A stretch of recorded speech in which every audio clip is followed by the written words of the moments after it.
So he didn't have a doctrine that he was trying to get people to agree with. And in fact, the same was true with Plato's Academy. We talk about academic philosophy. Plato's Academy also was more of kind of a think tank almost, or a research institute, where Aristotle was part of that, Speusippus and many other, Eudoxus and so on, who looked into and were thinking about, but they didn't have a doctrine that they were all following. Conversation between philosophy and psychology.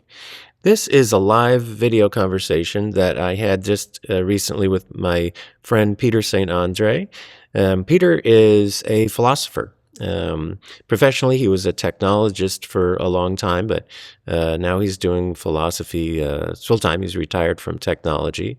He's written a number of very interesting little books about different philosophers, one about Epicurus, one about Nietzsche, one about Thoreau, which is my favorite.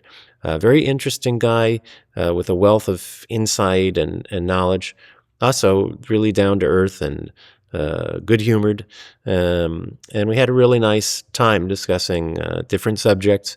One of my main interests was to get Peter to talk about philosophy for anyone in my audience who's maybe interested in paths to happiness, and philosophy being something I feel I don't really know too much about, but Peter knows quite a lot about it. Talked a little bit about areas of my interest, psychotherapy, religion and spirituality. Both Peter and I do music. We talked a little bit about music and the arts. Anyway, I had a great time, and I think you'll really enjoy it. We are live. And can you see me yet? I can't see you, and I can't see myself, so who knows? Oh, okay. Anyway, Adrian, I've been looking forward to this. Likewise. Even though the video story is unknown. As you know, I used to, in my career in technology, I used to work on video conferencing systems, among other things, and I understand how these technologies work. So it's quite possible that we have glitches, but here we are. So it's good to chat with you. Likewise.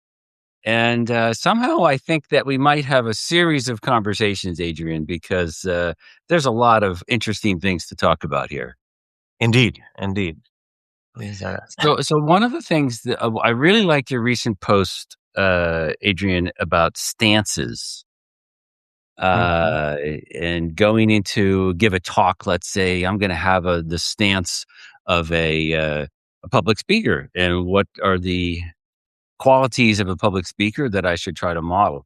So I was thinking about our conversation and the qualities of a good conversationalist, and I came up with collaborative exploration. So hopefully we can explore some things together and maybe do it again sometime. I like that. So Adrian, you proposed this little conversation, and I'm kind of maybe you could tell me a little bit about what your thinking was behind that. Even though we've known each other for a long time, obviously, what kind of prompted you to propose this? Well, I know you're a philosophy guy, and you approach it in a certain way that I've always found very, very interesting, which is practical.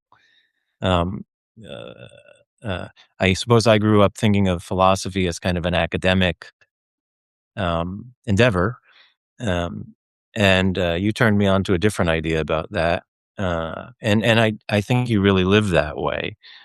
So that intrigued me.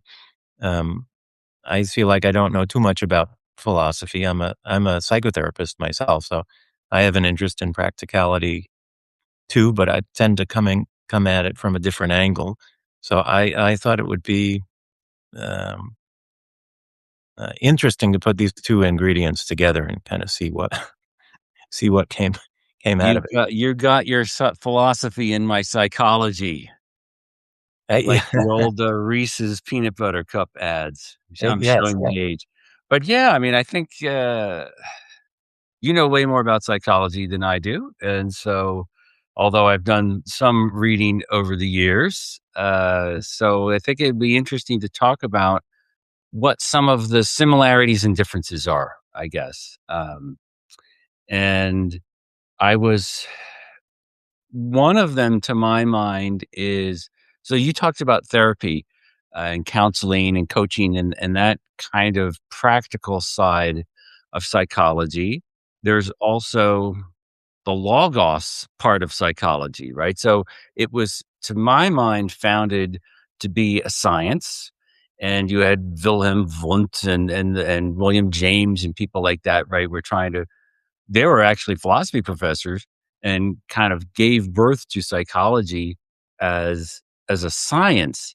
So I guess an initial thought I was having when you proposed this, Adrian, is what do you see as the kind of the interaction and the differences between the more scientific side of psychology and the more practical or therapeutic side of psychology? Yeah, yeah. Well, being a psychotherapist, I don't know too much about the kind of psychology that was being done in a scientific way, basically prior to the 20th century. So Yep. Wundt and William James and these guys, I know very little about. And my understanding of psychotherapy is it evolved out of psychiatry, which was a medical practice. And I see psychotherapy as more of an art than a science. Much like music, the, the goal is to affect people, to have an effect. And there's a science to it, just like in music. Music theory it ends up being important. If you want to learn how to express yourself musically, learning the grammar of music and the vocabulary of whatever genre you're working in is important for developing your ability to express yourself musically. But the central goal is to make good music.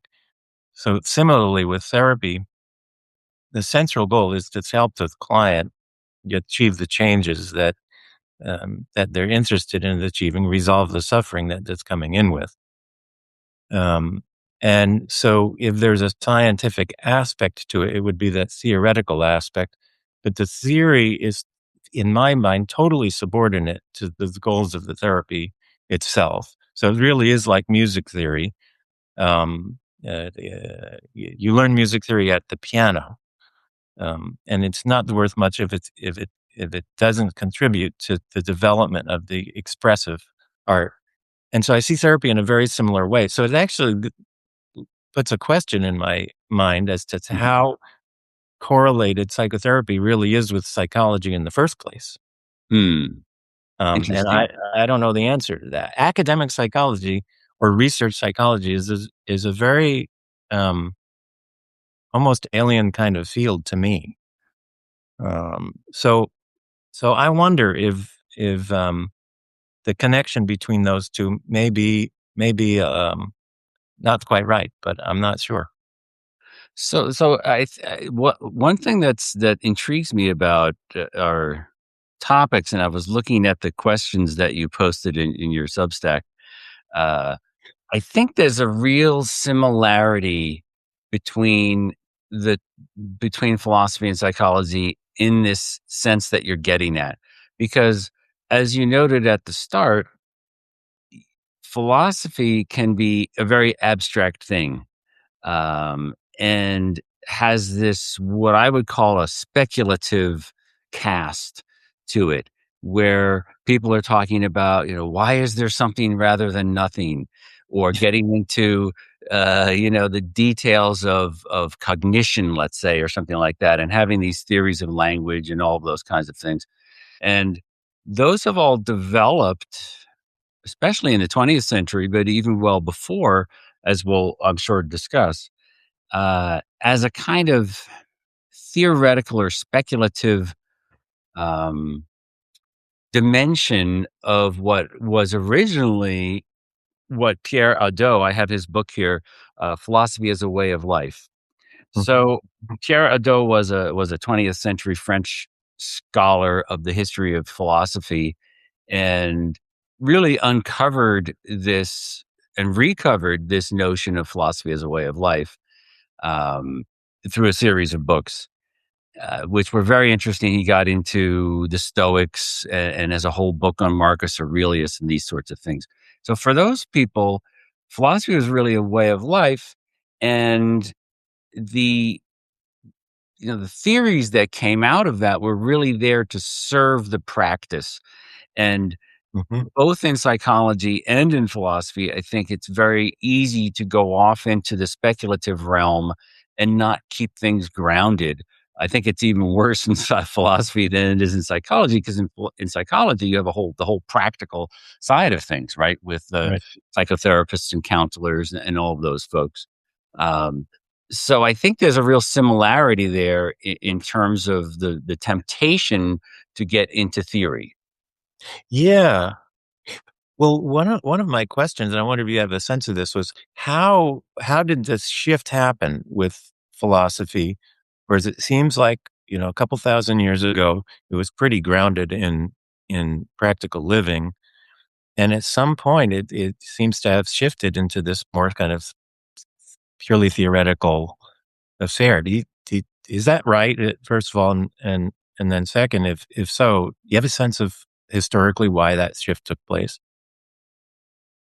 Well, you're definitely right that that shift took place. Mm. Um, I think there were a lot of factors, and Pierre Hadot gets into those very much in some of his books. He has a great book, which is rather dense, about ancient philosophy and kind of what it was like, and then why it changed. Uh, Part of it was we think of the philosophical schools of ancient times, the Stoics, the Epicureans, the Platonists, and so on.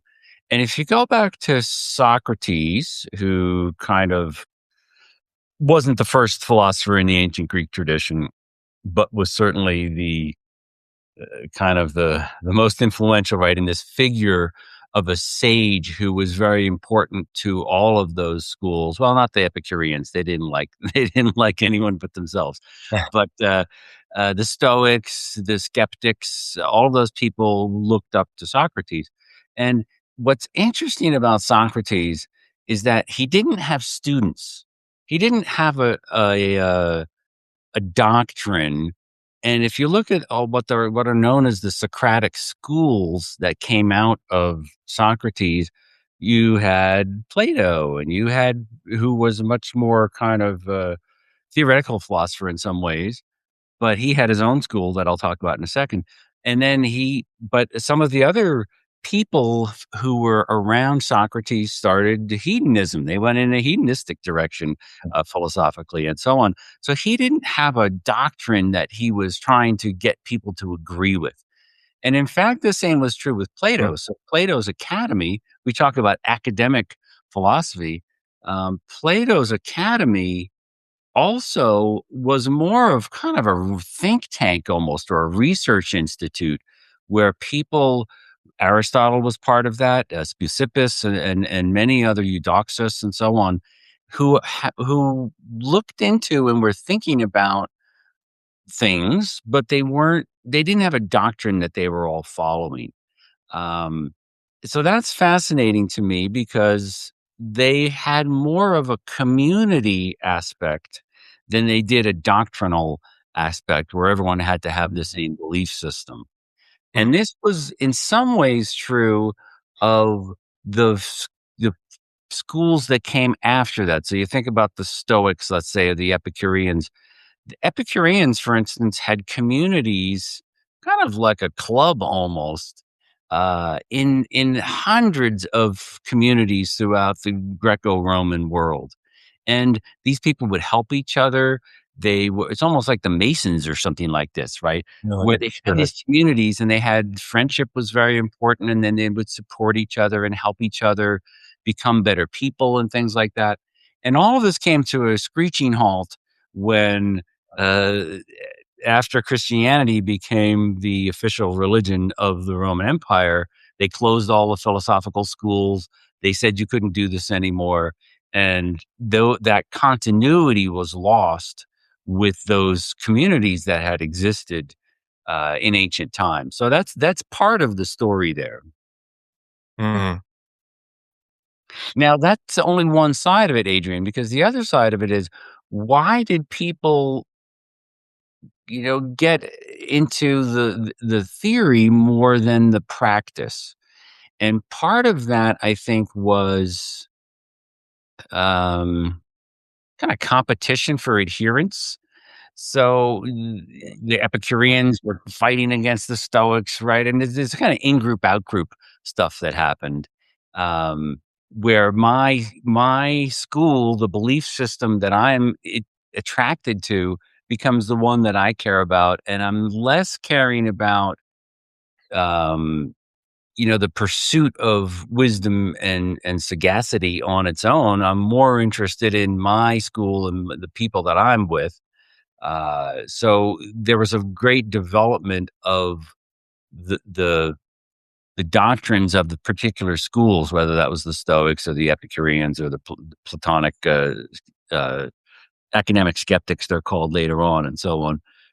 So there was that too, and I think once Christianity took over, theology became a thing, and so there was a lot of, development of theology, and coming out of that was, medieval philosophy and stuff like that. So once you get to modern philosophy, there was so much theory around, and people had kind of lost the practice, I think.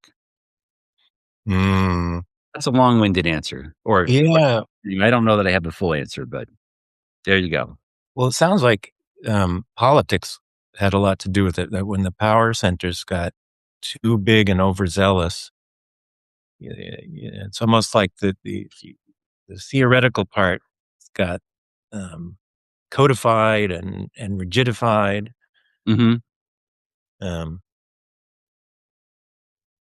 Well, so I was, thinking about, our chat here. I was looking at a few books I've got, by Walter Kaufmann. I'm a big fan of a philosopher named Walter Kaufmann. He's most famous as a translator of Nietzsche back in the mid 20th century or so, but he wrote some of his own books. One of them I like a lot is called The Faith of a Heretic. So there you go. ah, That is a great title for a book, and it's a great book. And he talks about how the early Greek philosophers, Democritus and Heraclitus and these people like that, before Socrates, were quite, irreverent. So, mhm, you had Homer and Hesiod and people like that, and there were, the polytheistic gods of ancient Greece, and they poked fun at all of this, and they said, "We don't think that that is the way to truth, that that is the way to figure out how to live, just to take these answers from whatever we got from Homer or from tradition." And Kaufman contrasts that with, let's say, Indian philosophy. So there was plenty of Indian philosophy, the Upanishads and all that kind of stuff around the same time, interestingly, or even a little bit before all of this flowering of philosophy happened in ancient Greece. But according to Kaufman, and I am not a scholar of Indian philosophy, so I might be getting it wrong. But according to Kaufman, the way that those folks did things in India, and there's some similarities there to Chinese philosophy too. All of this was happening around the same time, around 600 BC or something like that. Um, was they looked at the traditional texts or the traditional oral poems and things like that, and they tried to perform exegesis on what they already had, and then that was the context in which they worked. So they didn't really mm, question the tradition that they got. Now the Greeks, who were kind of maybe a little bit more feisty, or whatever adjective you want to use, they said, "No, we're not gonna do exegesis. That stuff is wrong." Homer and Hesiod, they were just making up these myths and these rituals and so on, and we're gonna go in a different direction, and we're gonna create something new and innovate, as opposed to just say, "Oh, well, the tradition, if I interpret it this way, you can see my viewpoint." Uh, mm. that I think was really kind of revolutionary in ancient Greek philosophy as opposed to, let's say, someone like Confucius, or the Indian philosophers.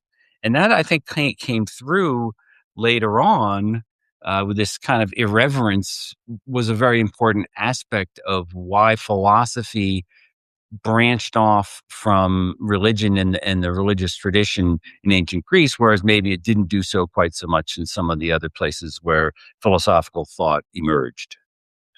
Oh, okay. So from it sounds like from the beginning, at least with Western philosophy, the philosophers were interested in distinguishing themselves from the religionists.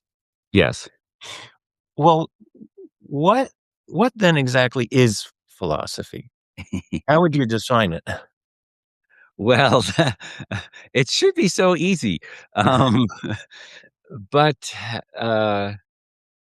it's not always easy. I was thinking about this a few weeks ago. I like to come up with aphorisms once in a while. And what one way I came up with to think about it, well, of course, philosophy means the love of wisdom. Uh, the we have, philatelics, people who like stamps and so on. Philosophy is Yeah. people who love wisdom. Sophia is kind of it's almost like wisdom on steroids, because it involves not just making good practical decisions, but having deep insights into the nature of the human condition and the nature of the universe and stuff like that. So these philosophers, that was kind of the goal, to be almost like a sage as opposed to just someone who was practically wise. Mhm. Um, One of the ways I was thinking about it when I came up with this aphorism was thinking philosophically is f- finding a middle way between unanswerable questions and unquestioned answers. So, the unquestioned answers side of it is I'm just going to take what the tradition tells me and I'm going to follow that, right? Whether that be the Homeric gods or the Vedas in India or Christianity or whatever. Those there's answers that have been provided to me, and some of those I'm never going to question. And the ancient Greek philosophers, they didn't like that. So they came up with this whole idea of philosophy. I'm going to question things. I'm going to dis- discuss things with people. I'm going to have these conversations and dialogues, and we're going to figure it out independently. We don't need to just follow the tradition. Now, the other side of that is the unanswerable questions, and that gets into the practicality because why is there something rather than nothing? To me, this is an unanswerable question, and it's an unanswerable question in a certain way because it doesn't have anything to do with how you live your life, right? Mhm. Now, what is the good life? That's kind of an unanswerable question in some way too, and so my aphorism might not work, uh, but I think that so in another sense, I think philosophy is the continued search for the answers, but not necessarily not saying that you have the answer, but it's this way of life of questioning and thinking and try to examine things and examine yourself, in order to live a happy life and find fulfillment and find wisdom. Okay. So something like living an examined life to Yeah. live philosophically. And it also sounds like, and this seems maybe important, that the Greek concept of Sophia, which we translate as wisdom, was a pretty broad concept that included both practical elements of wisdom and more reflective or contemplative elements or insight oriented elements. Yes, yes, that in fact, in Homer, Mm. the word Sophia really meant know-how or something more like that. So someone could be wise as a craftsman Mhm. or wise as a oral poet, someone who would recite, the Iliad and these sorts of things. Those people had wisdom, or someone who knew about statecraft. So in Aristotle, there's a little passage about Pericles, who was the leader of Athens for decades, really, Mhm. leading up to the Peloponnesian War, and this was around the same time that Socrates was alive.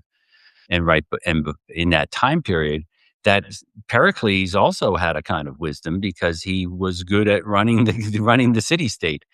Yeah. Right. So yeah, there was a. It was not just a. It really had this sense of know-how.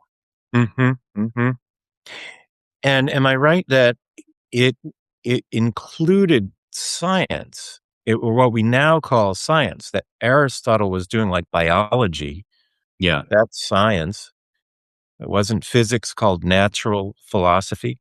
Whereas now we distinguish philosophy and science, but Mhm. it seems to me science was initially at least part of philosophy. Is that is that right? Yeah, I mean, really, all of the sciences is a little, perhaps a little bit of a controversial statement, but all of the sciences kind of were birthed out of philosophy. So philosophy originally included cosmology, and Adam Smith, for instance, was a professor of philosophy. He was best known in his own lifetime for a book called The Theory of Moral Sentiments.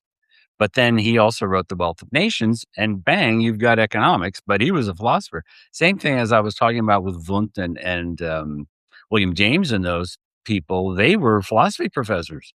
Now, of course, they didn't have psychology departments because they were inventing psychology at the time. But you look at a lot of those sciences came out of philosophy, and as you noted, um, Aristotle founded the science of biology, or zoology maybe is a little bit more the correct term, for what he started out. Now, I don't know that that's always the case. Did chemistry come out of philosophy and so on? But a lot of the sciences were originally part of philosophy and then separated off as they became more scientific, as it were. Mm. See, I wonder if in the modern day we may be tending to see everything through the lens of science because we got so enthusiastic about that in, a few hundred years ago. It's Yeah. kind of become obsessed, and then seeing everything through that lens, that may be part of the difficulty, both in terms of how we see philosophy and in terms of how we see psychology or psychotherapy. I feel a lot of people see psychotherapy as this intellectual endeavor, which I Mm. think is really not quite right. So that's interesting. One of the questions that I had formulated for you as we were putting together our thoughts about this is measuring things. Okay. So I did a whole bunch of reading a few years ago about positive psychology. Hmm. And I've got a book here by Peterson and Seligman called Character Strengths and Virtues, Okay. 800 pages, um, and similar sorts of tomes that I was reading at the time. And they were trying to put the more positive, happiness oriented aspects of psychology on a more scientific footing. And Mhm. this book was intended to be similar to the DSM, which you can tell me more about because I've never actually really delved into the DSM, but it's kind of a manual for psychiatry, right? It tells Yes. you what all the maladies are, the psychological maladies, and all those kinds of things, and the Yes. different disorders. And this was intended to be this 800-page book, Character Strengths and Virtues, was intended to be a this provide a similar foundation for the more happiness and flourishing oriented aspects of psychology. And part of what they did, not just these two, but a bunch of other folks, Diener and other uh, was psychologists, was to come up with a way to measure happiness or to measure human flourishing.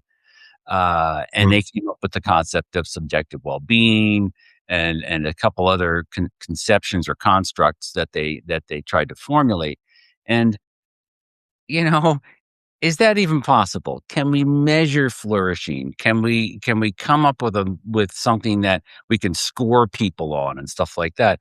But this is something that people feel is necessary. Maybe they feel it's necessary in order to legitimate what they're doing in the science of psychology.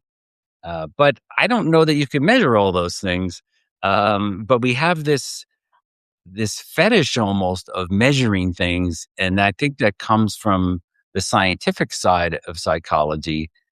And I'm kind of curious if you've interacted with or seen that aspect of the psychological literature or talked with people in that kind of corner of psychology with positive psychology. I haven't had that much engagement with positive psychology. Um, I tend to be a little skeptical of measurement in the context of psychotherapy. Um, I guess because I see it as part of a tendency to intellectualize things, Mm, to move away from the experience of reality and action and to move into what ends up often, I think, being a bit of a fantasy domain that looks scientific, but it's actually disconnected from the warp and woof, if you will, of the life process itself. Yeah, a little bit like if you tried to make a piece of music, um, um, it's- if you have a computer try to make a piece of music, for example, you just program it, it's going to tend to lack the, what's most important in music, which is the spirit of it. well, so let's talk about music as kind of an analogy here, because you and I are both musicians, and I was thinking about the difference. I actually just read a really good book on the aesthetics of music, big book, and I've read some on the psychology of music too. And if you think about the psychology of music, right? To put people in the lab, they see whether they can perceive polyrhythms or, uh, you know, what their perception of harmony is and which Yeah, tones are dissonant if they sound at the same time as another. And, the sharp five is more dissonant than a sharp three or what, all this yeah, kind of stuff, right? yeah, And they put people on lab and they try to measure things. Whereas the philosophy of music would think about what is beauty or what is harmony, and to what extent can we actually analyze music? Can we Is criticism of music possible with music critics, right? And is what they do something that makes sense? Is that a sensible sort of pursuit for people to engage in? Those sorts of questions, right? So mhm, mhm. if we have a philosophy of music and a psychology of music, they would come at things in a very different way. What is the meaning of music? A lot of philosophers have thought about that, even going back to Plato and Aristotle and Boethius and Augustine and people like that. So they really, they look at things from a different perspective, and I think that's one of the reasons that I think there's a complementary aspect to what philosophy and psychology do. I don't think that you can have just one or just the other and maybe have the complete picture. Mm, well, I am now thinking about where spirituality and religion may come into this. And I'm free associating here a little bit, but Mhm. let me just kind of think aloud. Um, y-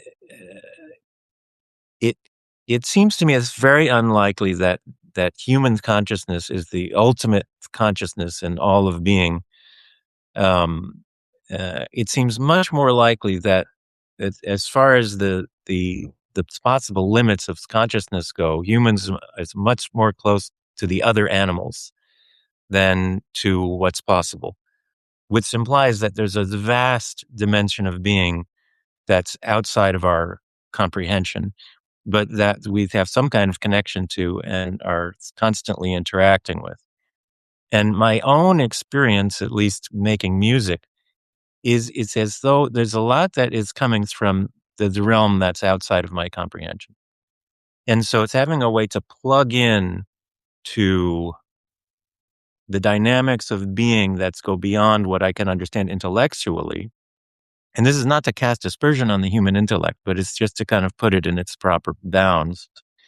To have a way to plug into that is very useful. And that's how I would tend to see spiritual practice. And I see religion as essentially spiritual practice. And so having a way to plug into that is a good thing. But one of the things that seems to me has have happened over the last few hundred years, but maybe there were some roots of this in ancient Greek philosophy based on what you're saying, is um, uh, it's casting religion and spiritual practices aside with the idea that we as humans can kind of figure everything out ourselves. Well, Thoughts? those are big questions. Um, I've been reading a, a bit lately about ancient Greek religion because I'm planning to. Well, I've started writing an epic poem about Pyrrho, who traveled with Alexander the Great, and they went to India and so on. And supposedly he picked up Buddhist insights in northeastern India and all this kind of stuff. So I've been reading about ancient Greek religion, and I am far from a specialist on religion. However, there seems to be several different aspects of religion. So you were talking about spiritual practices.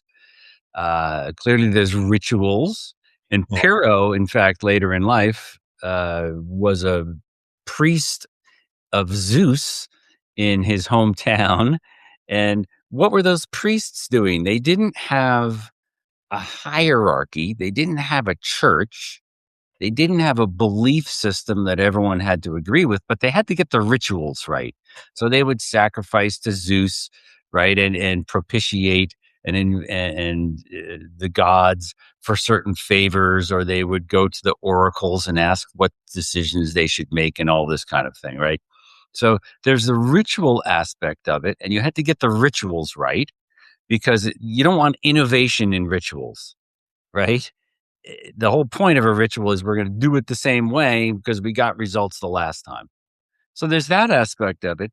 There's the mythological aspect of it, which it seems that the ancient Greeks were always kind of wink, wink, nod, nod, you know, about Zeus and Athena and the stories that they got from Homer. I don't know that they really took them completely seriously, as opposed to how, let's say, Christians might take very seriously the stories that have come down to us in the Bible.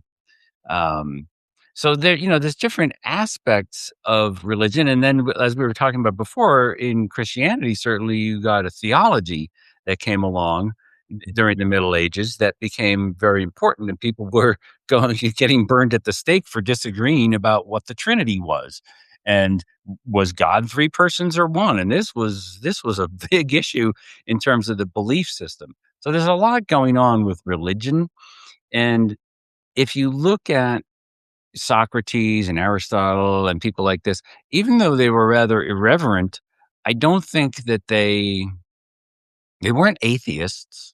Now, of course, it was a very dangerous thing to be an atheist at the time because you would probably get at least exiled and maybe killed.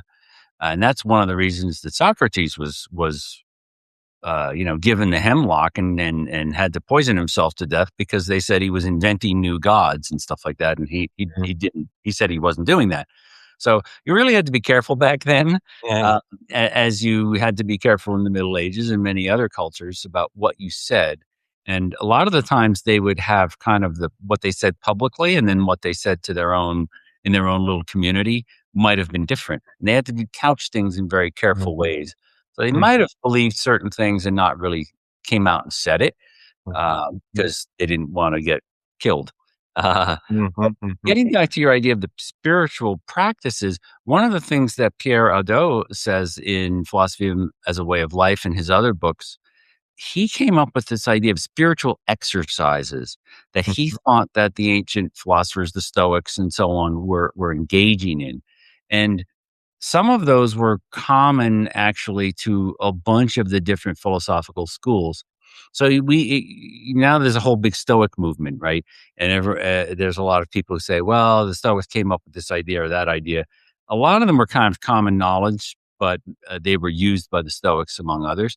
So, for instance, reviewing things at the end of the day. This was a Stoic practice that Seneca talks about, and Epictetus and these people, and Marcus Aurelius. How did my day go? Did I live up to my ideals, and so on? And that could be a spiritual practice. That what Pierre Hadot calls a spiritual practice. So a lot of those kind of things came along into aspects of Christianity. What is prayer? It's kind of a way of reflecting on what you're doing and what you want to be as a person, perhaps. So Mhm. there's a lot going on there, and I don't know enough to really speculate. But I think that a lot of the ancient philosophers, even though they were kind of irreverent, didn't really necessarily, at least externally, disagree with, and they at least went along with a lot of the religious practices of the time. Mm, yeah. Now, does that mean it was important to them? Was it central to their way of life? I kind of don't think so, but they certainly, didn't rock the boat in that direction. Yeah. Yeah. I have been wondering um, uh, i- if we can make an analogy that science is to philosophy as the arts are to spiritual practice or religion. In other words, I I see the arts and spiritual practice or religion as operating on a different level of the psyche than science and philosophy. Where science and philosophy are operating more on the level of cognition and behavior, whereas the arts and the religion are operating on the level of intuition, of maybe attention and intention. And if I wonder how you react to that idea. Um, but it could make sense of this uh, what seems to be sort of a subtle conflict between those two realms. Yeah, that's an intriguing suggestion, Adrian. I'll have to ponder that one for a while. Okay. Um, late last year, I read a few books by an anthropologist named Ellen Dissanayake, and she has a few books, a series of books that she wrote in the 80s and the 90s about the nature of the arts and Mhm. what and some of the similarities between rituals, for instance, religious rituals and the arts. And one of the things that she uncovered in her investigation, she was very interdisciplinary. I think she's actually still alive, but she's not as active any longer. I think she's getting on in years. Mhm. Um, was setting So you think about when you go to the theater, let's say, Yeah. or you look at a painting. I was just went to an exhibit of Pizarro's works here in Denver at the Denver Art Museum, um, a musical performance and so on. It's set off in various ways. It's bracketed from reality that now we're often kind of in a make believe world of where everything has significance Yeah. and it's special. We're treating things in a special way here, and it's not the normal way. You go to a Shakespeare play, or even a modern play, the diction is different. It's not really quite how people normally talk, right? Mhm. Mhm. Poetry is in traditionally was metrical and was in, let's say, if you're reading Homer, it's in dactylic hexameter. the ancient Greeks weren't going around talking in dactylic hexameter all day Yeah. long. Yeah. Just like we don't talk in verses. Although you go to a Shakespeare play, there you go, it's in iambic pentameter. So there's Mm. this sense of treating those experiences in a special way and setting them off from everyday life. And religious rituals, whether it was Pyrrho and Zeus and Athena and stuff like that, or you go to you go to mass. I was raised a Catholic. It's something different, right? There's a special Yeah. place that you Yeah. go. You sit in a special way. You act in a special way. You get dressed up or whatever. So there's a similarity, I think, in some ways between religion and art and the arts Mhm. that is hard to put one's finger on. Um, and so I don't really know exactly what to say about it, but I think it's an intriguing suggestion that I'm sure many smart people have thought about way more than I have. Yeah. Well, if I may build on that, um, historically, what I've read, and I can't speak authoritatively to this, is not my area of expertise, but I have read that the theater evolved out of the ritual dramas. In other Mhm. words, initiatory rites that people will go through these ritual dramas, and that the theater came out of that. I also, um, my understanding is that the first musician was this shaman playing the drums, chanting. I suppose that could be wrong, but you know, that's my understanding of it. The Mhm. purpose is to create an altered state of consciousness, um, so that you can experience a different kind of realm. The dance, Yeah. yeah, I assume evolved in that kind of context. Um, Yeah, I believe, and I have read a little bit about this, and I would love to read a more definitive treatment. I was reading a book on evolution by Robin Dunbar a few years ago. I think it's just called Human Evolution, but I'm not sure. And Dunbar is a professor of psychology and anthropology, I believe, both over in the UK. And he has looked at evolution from a different standpoint. So he talks about what he calls the stones and bones approach to anthropology, and we're going to dig in the ground and try to figure out what was going on. And he takes a more conceptual approach, if you will, and tries to think about what the behaviors were and why did humans evolve as they did. For instance, in terms of brain size and social size. So mm, he looks at how do you basically scale up human groups. Um, and I'm going to connect this back here in a minute. But how do you scale up human groups? So if you look at chimpanzees or gorillas or something like that, their social groups are not as big as ours. And he speculates that the same was probably true of, let's say, the Neanderthals. And then one of the superpowers of us having killed off all of our competitors is that we cooperated and we cooperated better and we cooperated in larger groups. And how do you get people to work together in larger groups? uh, Well, language helps a lot because now we can talk to each other and say, hey, you people go over there, you people go over there, and then we'll attack them this way or whatever, right? yeah, And hunting and gathering and so on. How do you compare notes on what's edible and what's not? So language is obviously a big story. And he thinks that came about maybe 200,000 years ago or something like that. mhm, mhm. But he thinks music predates language by several 100,000 years. Ew. And probably now we don't have stones and bones evidence for this, right? Because music is an ephemeral thing. If I were to sing a song here at home, no one would know that it happened, right?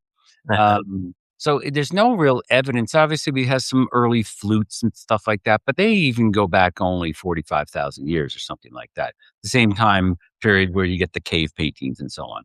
But Dunbar speculates, just based on his reasoning with regard to group size, that music probably predates language by a few 100,000 years. So, what were they using music for? And you can actually still you can watch these YouTube videos about, let's say, the pygmies. I think I sent you one of these once. Pygmy music in the African, the inner parts of Africa.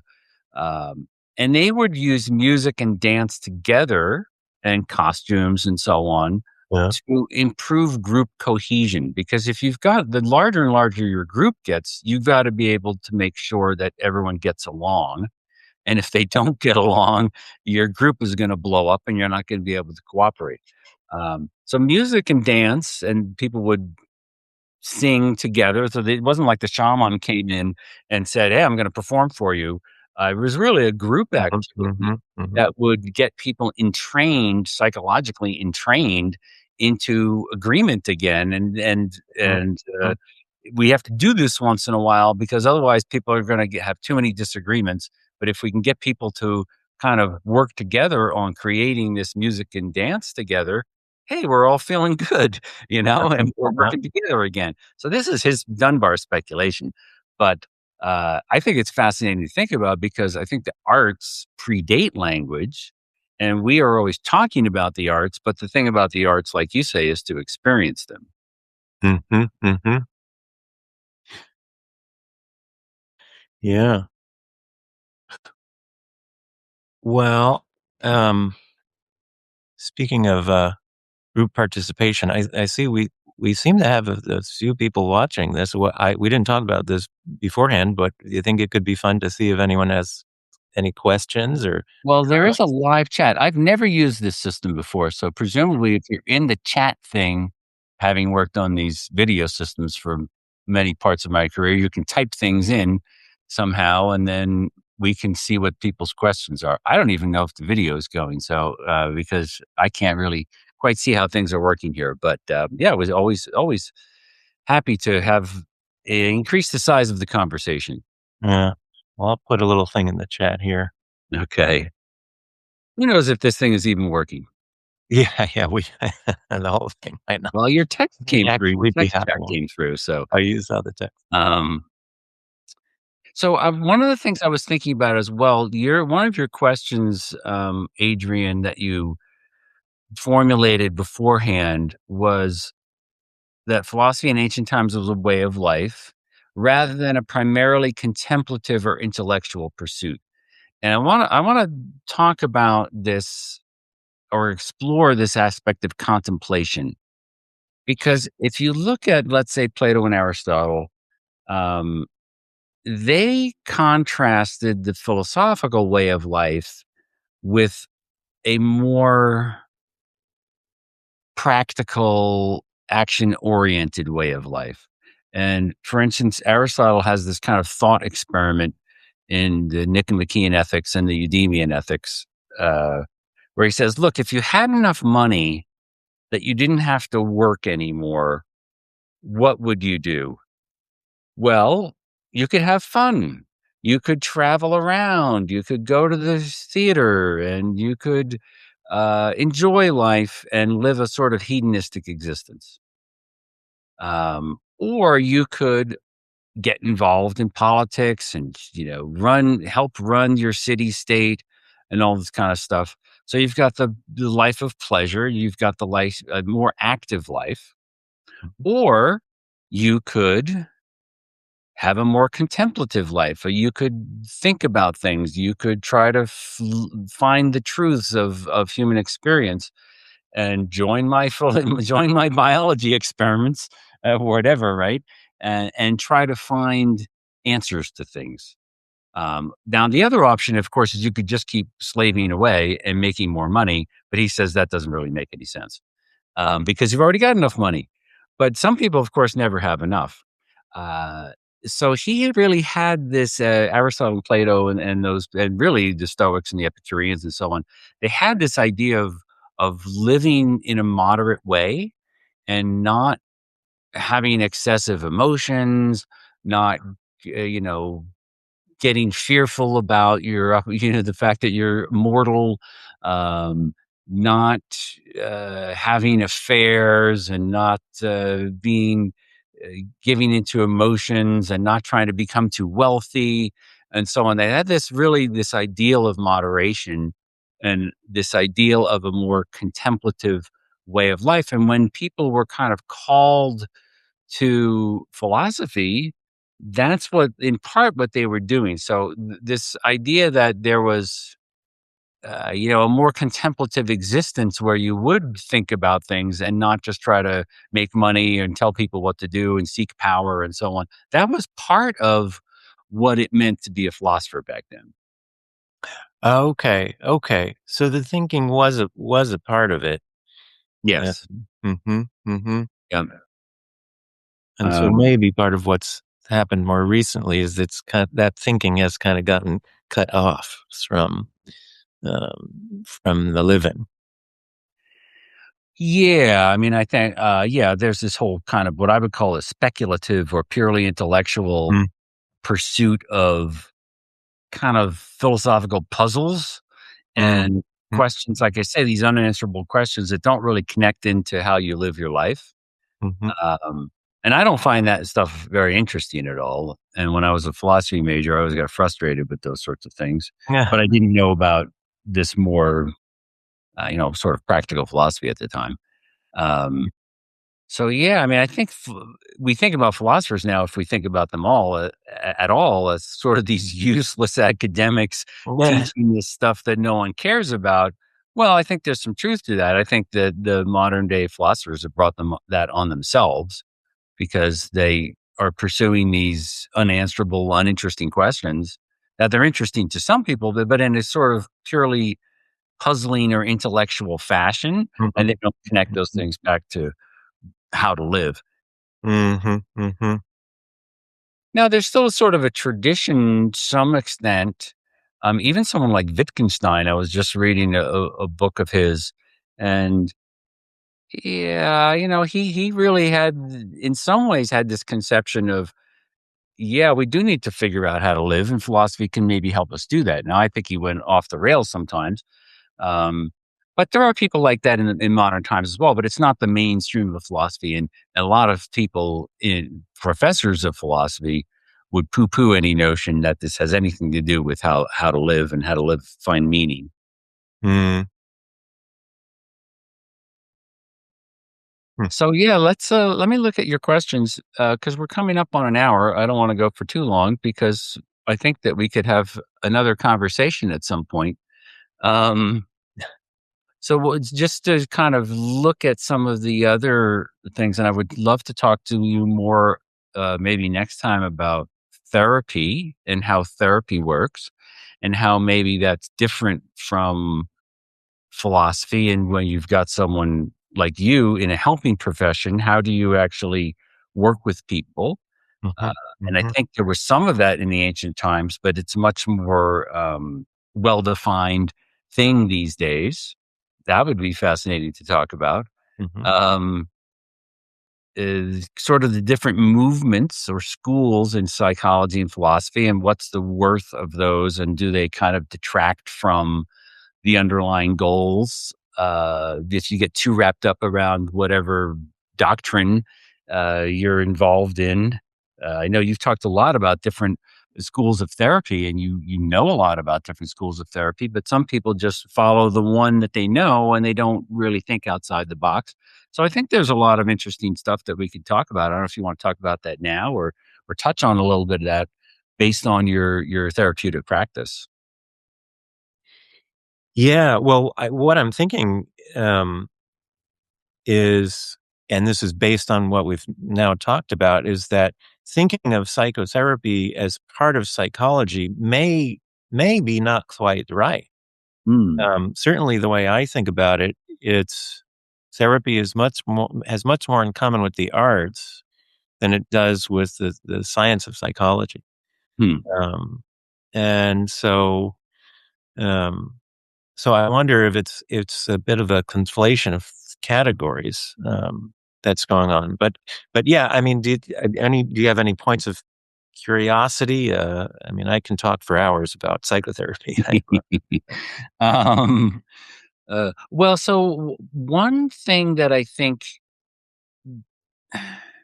that where there might be a little bit of a connection between the therapeutic or practical side of psychology and the scientific side of psychology Mhm. is looking at what works in terms of therapeutic Yeah. practice. I read a very interesting memoir, really, or book by the woman who invented dialectical behavioral therapy, DBT.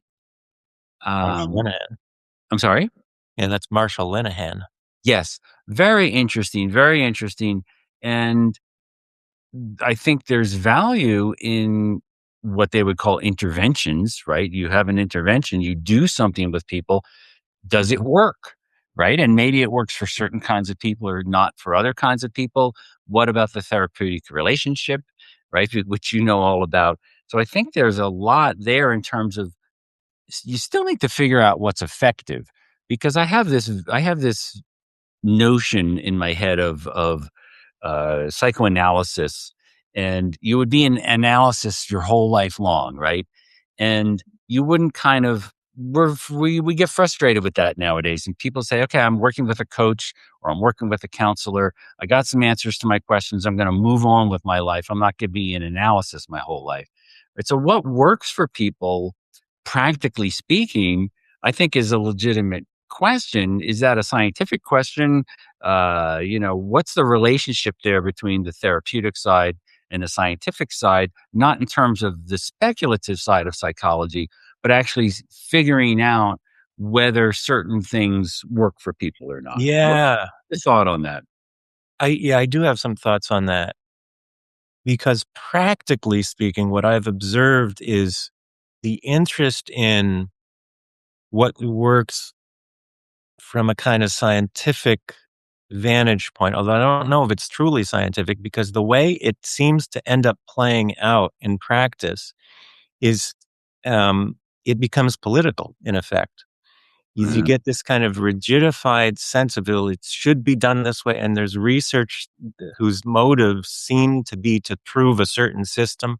I want to prove that my system works well, and so you get this research that's often not of very good quality, and mm, these rigid notions of what constitutes, evidence based practice, yep. as opposed to, and there have been some workers in the field who have been trying to promote a different kind of idea, which they call practice based evidence, Hmm. which is more grounded in the actual experience of the therapy itself. And I think that makes a lot more sense. Working on the ground with the actual client. See, how does the client feel about it? Yeah. Uh, you know, I, I I feel it's a lot more like music. It's like, does Beethoven's Fifth Symphony work? Does A Love Supreme by John Coltrane work? It's like we don't need researchers, at Harvard to tell us whether these things work. It's highly personal. It may be that some people don't like Beethoven or some people don't like John Coltrane, um, but when you hear that music and it has a certain kind of effect on you, or even if you're at the dance club and you're all involved in some kind of thing that just feels wonderful, um, I I I think that's ultimately a better model for the issue of effectiveness in psychotherapy. I'm in the habit of asking clients for very candid feedback. It's like, is this working for you? Like, is this leading to the results that you want in your life? And I urge them to be as candid as possible. I emphasize I like positive feedback, but negative feedback is even better. I try to persuade them to give me the critical feedback because they often don't want to hurt my feelings or something. But but um but that allows me to make adjustments for the client and to tailor the treatment to the client. This is kinds of concepts that these guys who are talking about practice based evidence are promoting. Uh-huh. Uh, but I think that, and the goal being to help the client not have the suffering anymore, so they don't need the therapy anymore. I think this idea of interminable psychotherapy is actually something that's come about a little more recently. Even the Freudians back in the day, they they weren't interested in having people in psychoanalysis forever. Freud was interested in healing. He was a neurologist. And Freud by the end of his career was somewhat displeased with the with how effective the psychoanalysis ended up seeming. Hmm. Wrote about that. Um, but yeah, I think in practice, trying to put that kind of scientific frame on it seems to lead to rigidity, as Hmm. opposed to better therapy. Yeah. That would be my observation. Um, I guess one other thing I would say, because it's people who haven't been in therapy, or at least certain types of therapy, I think do tend to use therapy as this intellectual process, this kind of conversational process. Whereas to me, the essence of therapy, even Freud going back, is more experiential than intellectual. Um, of course, beyond Freud, you have body psychotherapy, which is clearly, someone's like working with the breathing or the musculature.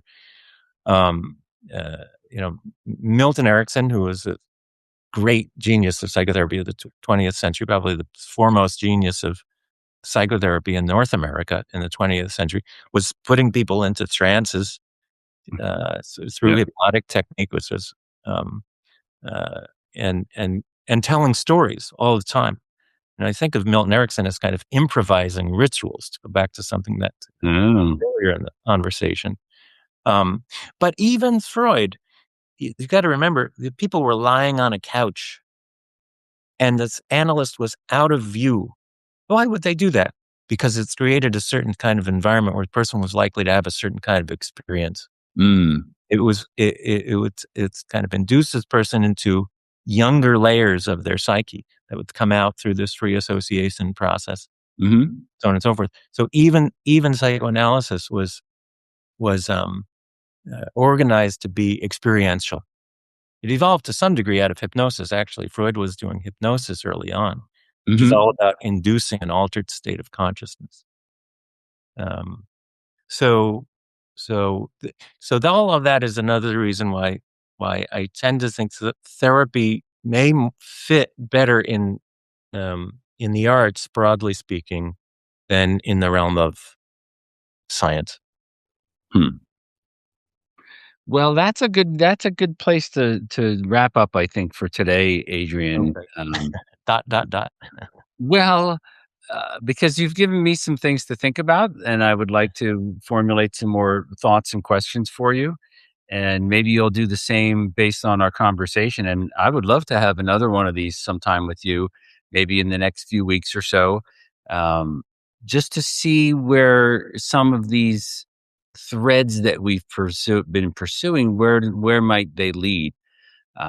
This whole idea of the experiential aspect of things, and now has me thinking. What is philosophy as an experience? Mm. And one of your questions was, if we live more philosophically, what are we doing? What are we doing differently? So I think there's some very interesting stuff to pursue here, and I would like to do that. But I want to reflect on our conversation a little bit, and then have another one. I love it. I'd love to have another one, and this all sounds real good. Okay. Well, I want to hear more about your experience, as it were, as a therapist, and what that therapeutic relationship is like. How is that similar, let's say, to friendship, uh, Mhm, mhm. which is a perennial topic of interest in philosophy. So there's a lot of fun stuff to dig into there. But my brain can only handle so much at once. Indeed. It's limited. Yeah, well, I'd Um, love to. Yeah, no, that sounds great. This has okay. been a lot of fun. I've really enjoyed it. Yeah. Yeah. Well, me too, Adrian. It's always good to talk. We've known each other for a long time, and now we're pursuing some thoughts together. It's a lot of fun to, like I said at the beginning, to have that stance of collaborative exploration. So hopefully we can do this again, maybe even more than once. Maybe so. Yeah, Mhm. I think it's a good interaction. Yeah, it's been a lot of fun. Mhm. All right, Adrian. Well, thanks a lot so much, and we will talk offline and figure out when we can do this again. Okay, super. Super. Thanks, Peter. All right. Have a great day. Talk to you soon. All right. Bye-bye. Bye.